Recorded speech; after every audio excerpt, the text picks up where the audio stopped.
So there's a psychic awakening going on, is there? I've got someone who'd like to have a word with you about that.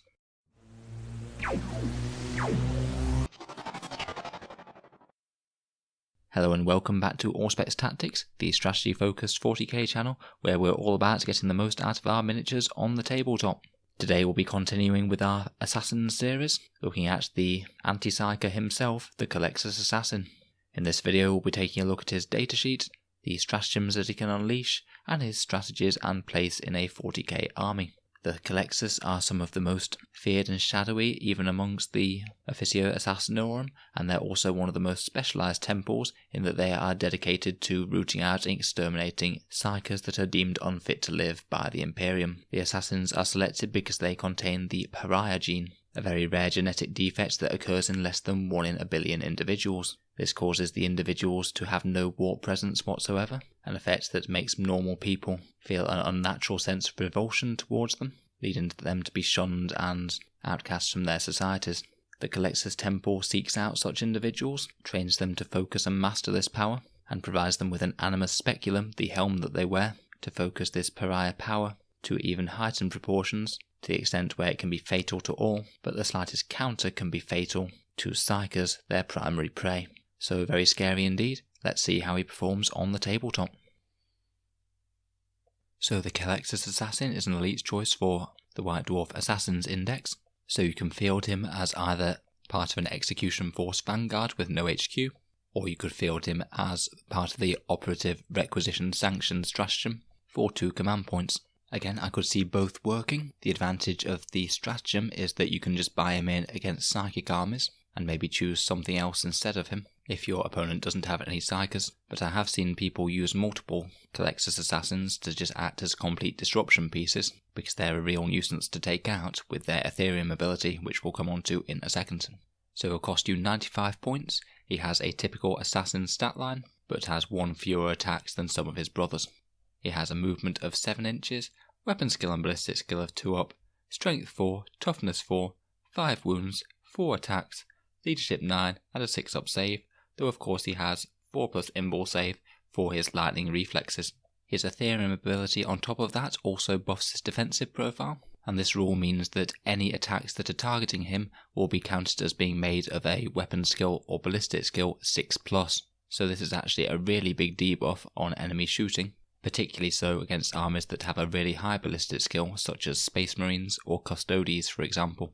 Hitting on 6s is really painful, and it means that it's going to be very unreliable to say whether you're actually going to be able to take out a Culexus Assassin, because when you're fishing for 6s, you can roll quite high and roll a few, but you can just get unlucky, and even with an extraordinary number of dice, you can just get no 6s at all. This used to be just hitting him on a flat 6 regardless of modifiers, but now modifiers can come into effect. This can be helpful to your Culexus in some circumstances. For example, things like Power Fists that have an innate -1 to hit in close combat just won't be able to hit this guy at all, as 6+ with a -1 modifier means that you'll need to roll a 7+, which you're going to struggle to do on a 6-sided dice.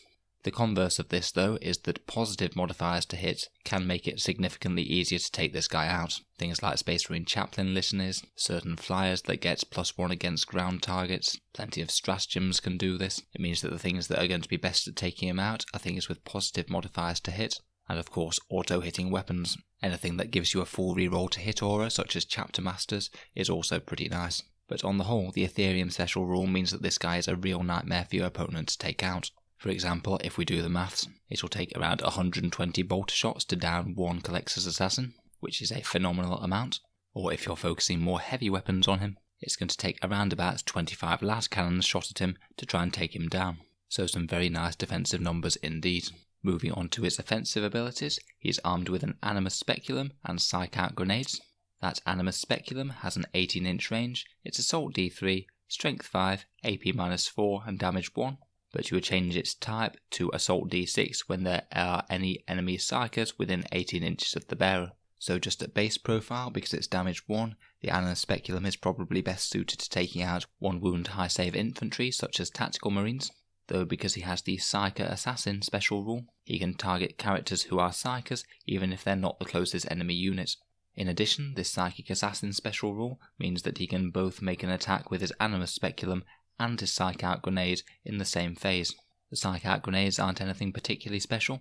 They're grenade D3, range 6 inches, strength 2, AP nothing, damage 1, but just have the special rule that each hit roll of a 6+ made for an attack made by this weapon inflicts 1 mortal wound on the target instead of the normal damage if he's targeting a demon or psyker. So to be honest, these things are rarely actually going to have any effect, but if you're lucky they might be good for a mortal wound when he gets close to a psyker, in addition to that animus speculum and his close combat attacks. Talking of close combat, he has the life drain special rule, which means that saving throws can't be made against his close combat attacks unless they're invulnerable saves, so that's quite nice, being able to just flatly ignore any armor saves in the game, no matter how good they are. This will only really go so far, however, because he's only strength 4 with 4 attacks. It means that he's going to be quite good at putting 1 or 2 wounds on an enemy infantry unit, but he isn't what I'd call a tooled up close combat character. Finally, he has his main special rule, which is probably the main reason that most people include him in their list, which is Abomination. Firstly, he can never be targeted or affected by psychic powers in any way, and psykers that are within 18 inches of any Culexus assassins must subtract 2 from psychic tests and deny the witch test that they take. So basically this guy is going to make it very hard for your opponent to cast psychic powers while they're nearby him, which is a big positive, and it probably incentivizes you to put your Culexus up the field to try and make the most of that aura and make it cover most of the battlefield to deny that ground to the psykers, or punish them if they have to go into it. Be aware that this will affect your own psykers now, it didn't used to in previous editions, but to be honest I think it makes sense that it does, as it's not really the sort of thing that the Culexus assassin just turns on and off. He's just bad news for psykers whenever he's nearby. It means that you're probably going to think twice about using this guy if you're using psykers in your army yourself, as because he might be setting up with your army, he's going to create quite a big exclusion zone where your own psykers aren't going to be able to go into. This also means that you might have less Deny the Witch on the board for resisting enemy psykers, but hopefully you don't have to invest in it quite so much with this guy around. Not being able to be targeted by Smite or any other psychic powers is really quite a big positive. If you're facing a Smite heavy list, then having him in front of most of your units can just deny your opponent the use of Smite, which has quite a powerful effect if you are playing something like Thousand Suns. I'll be honest, the aura I'm a little bit less sold on. The problem for me with his aura ability is that it is only 18-inch range, and psykers can move and advance before casting. Unless he's very, very close to the psyker, then they're usually going to be able to walk just outside the range of this before casting their psychic power each turn. It's not always going to be possible. Some psykers have short range powers, and will need to be within the range of his Abomination ability, but it's not all the time. To get the most out of it, I'd probably recommend trying to get him to stay in the centre of the board as much as possible. This will of course expose him to the maximum amount of enemy fire and reprisals, but he is quite tough and hard to take down. Like all assassins, he does have some other special rules. He has the execution force one that we mentioned about how you take him in an army. He has independent operative, meaning he can't take a warlord trait, and you have the option to set him up in reserve. I think both reserving and starting on the board can be valid options for this guy depending on what you're facing. If you know that the psykers are likely to be coming to you or massing smites towards you on your battle line, it might well just be worth him starting quite close to the front of your army and moving up to take the centre of the board. But if his psychic prey are skulking in the backfield buffing some units, then it might well be worth deep striking him and trying to get him into the heart of the enemy lines that way. So the Culexus Assassin is overall an interesting choice and quite unique in 40k. He's unreasonably hard to kill with that 6+ to hit him, but compared with other fighty characters, he has relatively mediocre damage output, and as he doesn't have multi-damage attacks under normal circumstances, he isn't going to be the most reliable with taking out characters. I'd say the most powerful reason to take him is this big aura of psychic denial, which can certainly put a dent in your opponent's plans if their strategy revolves around psykers. So let's take a look at the stratagems available to the Culexus now. First of all, we have Priority Threat Neutralized, the assassin character killing stratagem that for 1 command point will allow you to gain 2 command points when you kill a character, or 3 if that happens to be the warlord. So whenever he offs a character, he'll gain you a CP back, which is very nice. His unique ones are Pariah's Gaze, which is a useful 1 command point stratagem. You use this in the shooting phase before you declare a Culexus assassin to shoot with. Until the end of the phase, the damage characteristic of the animus speculum goes to D3 instead. I think I would only ever use this if I was within 18 inches of the psyker, so it was getting D6 shots, and it might just give you that little bit extra chance of sniping a key psyker, particularly if that psyker is already injured. Running the numbers, if you do pop this stratagem and have the 4d6 shots, he will do an average of around 4 wounds to a typical psyker, such as a Space Marine Librarian, without a invul save. This is actually really quite a decent chance to kill him, and I would certainly think about using it in this case. Bear in mind that if you only need 1 or 2 wounds through, the Animus Speculum on its own might just do the job anyway, so you might not always need to use this. I probably wouldn't bother with this one if you're not within 18 inches of the psyker, as it'll only lead you to do about 1 more wound on average, but it might be useful as a bit of a Hail Mary attempt to snipe a character, or deal a bit more damage if it's the only option available. His other stratagem is a little bit more of a niche use. Soul Horror costs 2 command points, and you use this in the fight phase to affect units within 3 inches of the Culexus Assassin. Those units that are affected can't fight in close combat until all other units have fought, meaning they'll strike last. Usually I think that this is pretty useless on a Culexus Assassin himself, because his close combat is really quite weak, to be honest. I'd only really use it if you are just desperate to get that 1 wound through that will kill a key character before they get to strike, because the Culexus' chance of offing a character in 1 round of combat are slim to none. How this could be useful though is if you paired a Culexus Assassin with other fighty characters or close combat units, particularly if there's something fragile like a Squad of Death Company or something like that. I could see some situational use in maybe surprising an enemy unit that was expecting to be able to strike first and stopping them doing so hopefully your own decent close combat unit can get the jump on them and take them down before they have chance to attack. I'm afraid I do honestly think that this is quite a niche application though, and I don't think it's likely to come up very much in actual games of 40k, and 2 command points is a bit expensive anyway.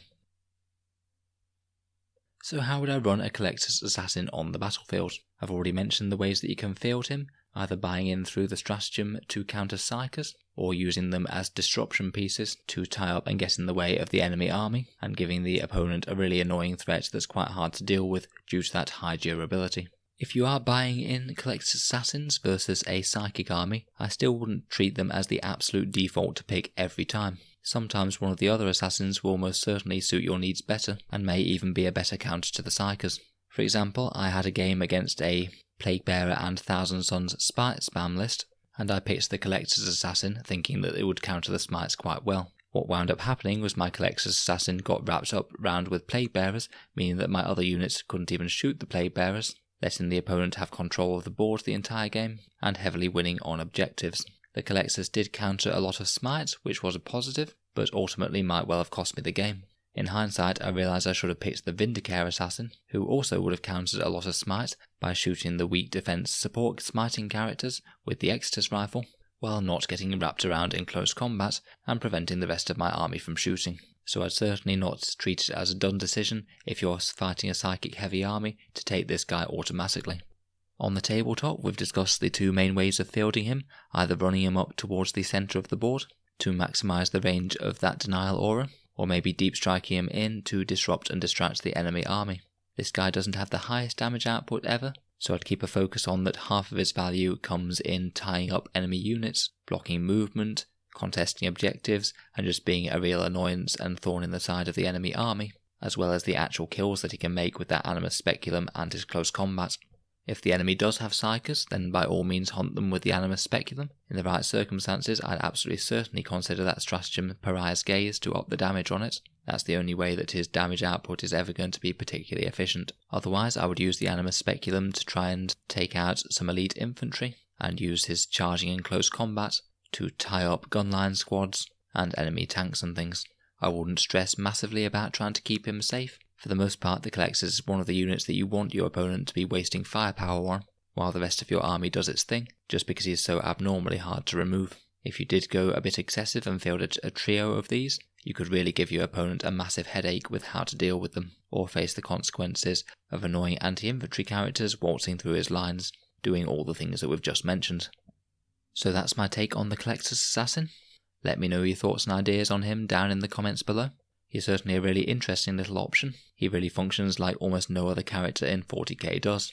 We'll be continuing our review of the next assassin next week, where I think that we'll be taking a look at the Calidus assassin and her polymorphine assassination skills. So feel free to subscribe to Auspex Tactics if you'd like to see that. I do have a Patreon page. If you're enjoying my content, then any contributions are certainly welcome. It does take quite a long time to make all these tactics videos. Thank you for listening. I'll hope to see you guys in the next episode.